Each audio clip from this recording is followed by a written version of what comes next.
जय श्री कृष्णा मित्रों, आइए देखते हैं सुमित ज्ञान यूट्यूब चैनल में।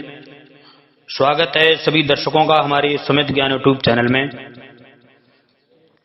आग्रह करेंगे यहाँ आप लोग हमारे वीडियो में अंत तक बने रहें और पाएं संपूर्ण जानकारी। महाराज भरत का ब्राह्मण कुल में जन्म लेना। ब्राह्मण कुल में जन्म लिया। श्री सुखदेव जी बोले, हे राजा परीक्षित, राजा भरत ने मृग शरीर त्याग कर एक अंग्रेज गोत्री ब्राह्मण के घर जन्म लिया। राजा भरत को इस जन्म में भी भगवान की कृपा से अपनी पूर्व स्मृति बनी हुई थी। वे किसी में आसक्त न रहते हुए रहने लगे। उनके पिता उन पर अधिक स्नेह रखता था। उस ब्राह्मण ने भरत को विद्या अध्ययन कराने का प्रयत्न किया, किंतु कर्म में आसक्त होने के भय से उन्होंने सब ओर से अपनी रुचि को मोड़ लिया। वे विद्या न पढ़ सके। कुछ काल पश्चात वह ब्राह्मण मर गया। तब भरत के बड़े भाइयों ने भरत को खेती के कार्य में लगा दिया। जो काम भरत को बता देते थे वे उसे कर लेते थे। जो कुछ रूखा सूखा बुरा भला उन्हें खाने को देते थे वो खा लेते थे। इसी प्रकार अपना जीवन पागल की भांति व्यतीत करने लगे। एक दिन कुछ डाकुओं के सरदारों ने उन्हें देवी की बलि चढ़ाने के लिए पकड़ लिया। देवी की बलि चढ़ाने के लिए जब पकड़ लिया तो उनका बलि पशु कहीं भाग गया था। भरत को खेत पर बैठा देखकर उसी को बांध कर ले चले गए। जब देवी के मंदिर में ले गए और मंत्रों से अभिमंत्रित करके तलवार से भरत का सिर काटने लगे, तब देवी सहसा मूर्ति से प्रकट हो गई। देवी कहने लगी, कुपित होकर सभी डाकुओं को मार डाला। और कुपित होकर सभी डाकुओं को मार डाला तथा उनका रक्त पान करने लगी। हे राजन, भगवान सदा अपने भक्तों की रक्षा करते हैं। उन्होंने देवी के रूप में उनकी रक्षा की।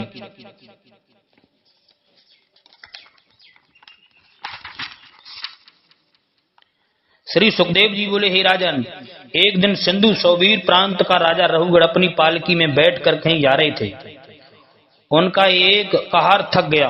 उस पालकी के जमादार ने जड़ भरत को बैठा दे कर उन्हें पालकी में लगा दिया। वह बोला, तुम बड़े हट्टे कट्टे इसी कार्य के योग्य हो। जड़ भरत चुपचाप बिना कुछ बोले कहे सुने पालकी के नीचे लग गए, किंतु वे चींटी आदि जीव हत्या के भय से बचकर चलते थे, जिसके कारण पालकी ऊंची नीची हो जाती थी। राजा रघुगढ़ ने कहारों को बहुतेरा सावधान किया और कहा कि है क्या बात है जो पालकी ऊंची नीची हो जाती है। तब कहारों ने कहा, महाराज, एक नया कहार जो अभी पालकी में लगाया गया है कदम मिलाकर नहीं चलता है। तब राजा ने जड़ भरत से कहा, रे भैया, तुम अवश्य बहुत दुबले पतले तथा थके हुए हो, क्योंकि बड़ी दूर से पालकी ला रहे हो। तुम्हें बुढ़ापे में ने भी घेर लिया है। तब राजा ने जड़ भरत को इस प्रकार ताना मारा। तब भी भरत चुपचाप पालकी उठाए चलते रहे, किंतु पालकी अब भी ठीक नहीं चलती थी। अब राजा ने क्रोधावेश में जड़ भरत को डांटते हुए कहा, अरे मूढ़, जीता हुआ भी मुर्दे के समान है। इस अपने हट्टे कट्टे शरीर को ले जाकर क्या करेगा? तू नहीं जानता है मैं यहाँ का राजा हूँ। तू मेरी आज्ञा का पालन करके दृढ़ता पूर्वक ठीक नहीं चलता है। तू मेरी आज्ञा का पालन न करके दृढ़ता पूर्वक ठीक नहीं चलता है। तू पागल तथा मूर्ख प्रतीत होता है। मैं अभी दंड देकर तेरा इलाज करता हूँ। राजा रघुगढ़ को राजा होने का अभिमान था। इस कारण परम ज्ञानी जड़ भरत के प्रति ऐसे न कहने योग्य वचन कह गया। उसे उनके ज्ञान का इसी प्रकार पता नहीं था जैसे राख से ढकी अग्नि का पता नहीं चलता है। जड़ भरत मुस्कुराए तथा बोले, हे राजन, तुम्हारा वचन सत्य है। मैं कोई बुरा नहीं मानता हूँ, क्योंकि भार ढोने का कार्य तो यह शरीर ही करता है। यदि मार्ग चलते हैं तो ये मेरे पैर ही चलते हैं। यह जो कुछ भी आप कह रहे हैं वह शरीर के प्रति ही कह रहे हैं। मोटा दुबला पतला जो कुछ भी है वह इस स्थूल शरीर का ही है। वह तो पंचभूतों का बना हुआ एक ढेर है। वह स्थूलपन है, दुबलापन, भूखा प्यासा, थकावट उस जीव को कुछ भी नहीं प्रतीत होते हैं। यह जीना मरना आदि विकार भी शरीर के होते हैं। हे राजन, स्वामी सेवक का भाव तो संसार के लिए लौकिक व्यवहार में है, किंतु वैसे कौन किसका स्वामी और कौन किसका सेवक, कौन किसका सेवक है? मैं मूर्ख, पागल, जड़, उन्मत्त हूँ। आप दंड देकर मुझको मारेंगे, पीटेंगे, किंतु पागल को चतुर तथा बुद्धिमान नहीं बना सकते। श्री सुखदेव जी बोले, हे राजन, जड़ भरत के ऐसे सारयुक्त वचन उस राजा रघुगण ने सुने तो वह शीघ्र ही पालकी से नीचे उतर आया और उनके चरणों में सिर रखकर बोला, हे देव, आप इस अवधूत वेश में कौन हैं? क्या कपिल मुनि हैं अथवा दत्तात्रेय हैं? मैंने आपका बड़ा अपराध किया है। आपके शरीर पर एगो बीत भी है। आप ब्रह्म कुल में उत्पन्न प्रतीत होते हैं। हे दुजबर, मैंने ब्राह्मण से पालकी उठवाकर घोर पाप किया है। ब्राह्मणों का तिरस्कार करने वाले की रक्षा स्वयं महादेव भी नहीं कर सकते, और की तो शक्ति ही क्या है।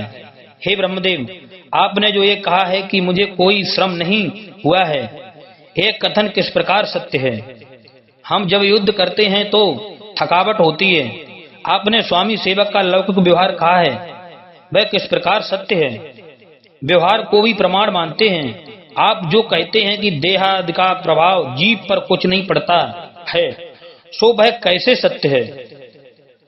जब किसी बर्तन में जल भरकर उसे आग से तपाते हैं तो उस बर्तन के प्रभाव से उस जल का प्रभाव पड़ता है, वह गर्म हो जाता है। उस जल के प्रभाव से चावल आदि पक जाते हैं। इसी प्रकार शरीर के प्रभाव से जीव भी दुख सुख आदि का भी भागी होता है।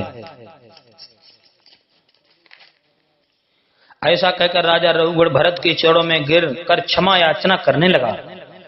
जड़ भरत ने कहा, ही राजन, तुम ज्ञानी ना होते हुए भी पंडितों की सी बातें करते हो। तुमने अनेकों तर्क वितर्क किए हैं, उनमें से मैं तुम्हें ज्ञानी नहीं कह सकता। तत्व ज्ञानी पुरुष लौकिक व्यवहार से बनाए हुए नियमों को नहीं मानते। तुम यदि शास्त्रों से तत्व का निर्णय करना चाहो सो भी नहीं। वैदिक कर्म तथा शास्त्र विहित कर्म सब स्वर्ग आदि की प्राप्ति कराने वाले हैं, किंतु उनसे तत्व ज्ञान उत्पन्न नहीं होता है। तत्व ज्ञानी इन स्वर्ग आदि को भूल कर के स्वर्ग आदि को धूल के कण के समान भी नहीं मानता है। जो मनुष्य कर्मों को ही प्रधान मानता है, उसे कभी तत्व ज्ञान प्राप्त नहीं हो सकता। जब तक मनुष्य तीनों गुण सत्य रज तम ये बरतता रहता है, तब तक उन्हीं के अनुसार कर्म करता हुआ फल को भोगता है। सबसे मुख्य तथा प्रधान वस्तु यह मन ही है। यही मायामय मन सारे जगत को बंदर की भांति नचाता है। यह जीव से मिलकर उसे अभिमान के वशीभूत करता है तथा सुख दुखादि की प्राप्ति का कारण बनता है। यह मन ही उस अकर्मा जीव को बंधन में बांधता है। अतः ज्ञानी पुरुष इस मन को ही नरक में ले जाने वाला तथा मोक्ष पद दिलाने वाला मानते हैं। विषयासक्त मन जीव को नरक में डालता है, विषयहीन मन मोक्ष पद प्राप्त कराता है। हे राजन, मन की 11 वृत्तियां हैं, 5 कामेंद्रियां हैं, 5 ज्ञानेंद्रियां तथा 1 अहंकार तथा 11 ही उस मन के विषय हैं। 5 प्रकार के कर्म, 5 तन मात्राएं तथा 1 शरीर, इस प्रकार 11 मन के विषय हुए। मैं मेरे पन को ही अहंकार कहते हैं। ये मन की वृत्तियां स्वभाव, कर्म तथा काल के अनुसार असंख्यों प्रकार की बन जाती हैं। इस सब की अस्तित्व आत्मा से ही है। इनका संबंध परमात्मा क्षेत्रज्ञ से कुछ भी नहीं है, केवल आत्मा जीव से ही है। केवल आत्मा जीव से ही है, किंतु क्षेत्रज्ञ परमात्मा उनका साक्षी रहता है। हे राजा, जीवात्मा तथा परमात्मा के भेद से यह क्षेत्रज्ञ 2 प्रकार का माना है। परमात्मा सर्वव्यापी, स्वयं प्रकाश, अजन्मा, सृष्टि का आदि कारण, रचयिता, पालन करता, संहार करता है। वह सच्चिदानंद घन है, वह सर्व साक्षी है, वह सारे जगत में व्याप्त है, वह आसक्ति रहित माया से परे है। जब तक मनुष्य तत्व ज्ञान से जीवात्मा तथा परमात्मा के स्वरूप का ज्ञान नहीं करता है, तब तक इसी प्रकार संसार में चक्कर लगाता रहता है। जब उसे अपने स्वरूप का ज्ञान हो जाता है, तब परम तत्व रूपी परम आत्मा में वह आत्मा मिल जाता है। जीव आत्मा है, परमेश्वर परमात्मा है। जिस प्रकार एक जल की बिंदु दूसरी ओर एक अथाह समुद्र वास्तव में जल दोनों ही हैं, किंतु एक केवल बिंदु मात्र है, दूसरा अथाह समुद्र है। जीव और परमात्मा में यही भेद है। अतः हे राजन, तुम सर्वप्रथम उस आदि कारण मन को पहले मारो। राजा रघुगण बोले, हे ब्रह्मदेव, आपको नमस्कार है। राजा रघुगण बोले, हे ब्रह्मदेव, आपको नमस्कार है।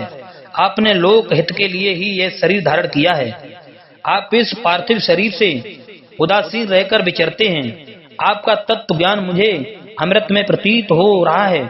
हे देव, आपने अध्यात्म वेद का गूढ़ उपदेश भी मुझे दिया है, उसे सरल करके समझाने की कृपा कीजिए। हे भगवान, आपने अभी जो ये बात कही है कि भार ढोने का काम तथा उसकी क्रियाएं केवल व्यवहार में ही हैं, वास्तव में नहीं है, वे तत्व ज्ञान से कुछ भी नहीं है, यह बात मेरी समझ में नहीं आई। आप कृपा करके मुझे समझाइए। जड़ भरत बोले, राजन, यह शरीर मेरा आपका इन कारों का तथा अन्य प्राणियों का जो बना है वह पृथ्वी तत्व से ही तो बना है। पाषाण आदि भी पृथ्वी से ही बने हैं। अतः शरीर तथा पाषाण में क्या भेद है? केवल यह शरीर पृथ्वी पर चलता है, पत्थर नहीं चलता है। इसमें एक चेतना शक्ति है जो इस पार्थिव तत्व को चलाती है। जब वह निकल जाती है तो यह भी पत्थर की भांति अचल हो जाता है। आपकी पालकी का भी भार था, वह पार्थिव शरीर पर ही तो था, जीव पर नहीं था। ये संपूर्ण प्राणी जीव सब पृथ्वी से ही उत्पन्न होते हैं। उनमें तथा आप में तथा मुझ में क्या भेद है? केवल व्यवहारिक बात नाम का आप सिंधु प्रांत के राजा हैं। केवल व्यवहारिक बात नाम का आप सिंधु प्रांत के राजा हैं, ये आपके कहार हैं। मैं अन्य स्थान का रहने वाला हूँ, किंतु वास्तव में सब एक ही तत्व के पिंड हैं। केवल व्यवहारिक भेद है। हे राजन, पृथ्वी शब्द का अर्थ ही मिथ्या है। इन तत्वों की सत्ता नहीं है, सब नाश हो जाता है। परमात्मा तत्व के अतिरिक्त और कोई तत्व नहीं रहता है। यह सब परमात्मा की माया है, जो सर्वव्यापी चेतन तथा निर्विकार है, उसे ही भगवान कहते हैं। किंतु हे राजन, वह परमात्मा महान पुरुषों के चरणों की रज में लौटने पर ही प्राप्त होते हैं, जहाँ संत जनों के समाज में उनका नित्य निरंतर कीर्तन होता रहता है। हे राजन, पूर्व जन्म में भी मैं चक्रवर्ती राजा भरत तथा जिसके नाम से देश का नाम भारत वर्ष पड़ा है, मैंने विरक्त रहकर भगवत भजन किया, किंतु प्रारब्ध बस मेरी ममता एक मृग शावक में हो गई। उसी कारण मुझे मृग योनि भोगनी पड़ी। किंतु भगवान की कृपा से मुझे अपने पूर्व जन्म का स्मरण बना रहा। फिर मैंने यह मनुष्य योनि प्राप्त की है। अब मैं संसार से आसक्ति त्याग कर संसार से छिप कर रहता हूँ। इसलिए हे राजा रघुगण, तुम भी मोह बंधन काट कर उन्हीं भगवान का स्मरण करो। प्राणी भगवान की कृपा से ही संसार चक्र से मुक्त होता है। जड़ भरत ने कहा, हे राजा रघुगण,